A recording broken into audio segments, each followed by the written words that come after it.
మేము నంద్యాలలో ఉన్నప్పుడు రా చిన్న బండి దగ్గర పునుగులు తినేవాళ్ళం. భలేగుండేదిరా. కొద్ది రోజులు ఆగు.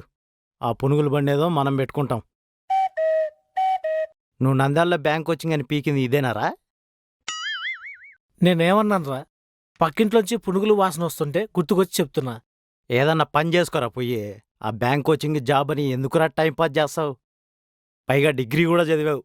నేనేం టైంపాస్ ఇట్లా రీల్స్ చూడడం అయిపోయాక నేను ఓ బుక్ రాద్దాం అనుకుంటున్నా. ఆ పునుగుల బండి గురించా? ఏమైందిరా పొద్దు పొద్దున నా మీద ఎక్కుతున్నావు? పెళ్ళి పెళ్ళి అని సావగొడుతున్నారా. నువ్వు పెళ్లి చేసుకుని ఏం బీకావు? అసలు ఏమైందో చెప్పరా నాయనా. ఆ గోపాలగాడు వాళ్ళమ్మ కలిసి అదే పనిగా నన్ను ఎగతాళి చేస్తున్నారు. ఏమన్నారు?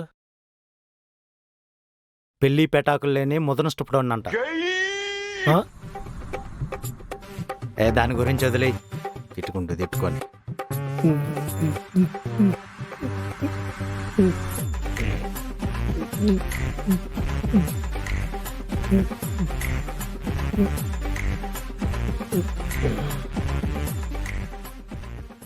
మొహమేంద్ర సింపాంజిలా పెట్టావు? నేను ఇప్పుడే వస్తా.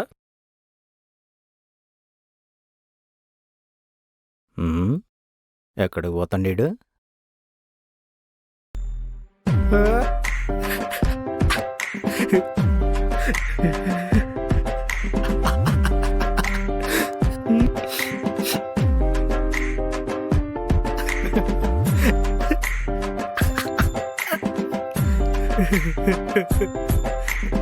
దొల్లరా దొల్లు. ఇదిగో ఈ బెడ్రూమ్లో, ఆ హాల్లో, ఆ కిచెన్లో కూడా దొల్లు. ఊడవాల్సిన అవసరం లేదు. మొగ్గగాడివి. నువ్వేదో నా బాధను అర్థం చేసుకుంటావని నీకు చెప్తే ఇక్కడికొచ్చి సీంపందిలాగా బొల్లాడుతున్నావా?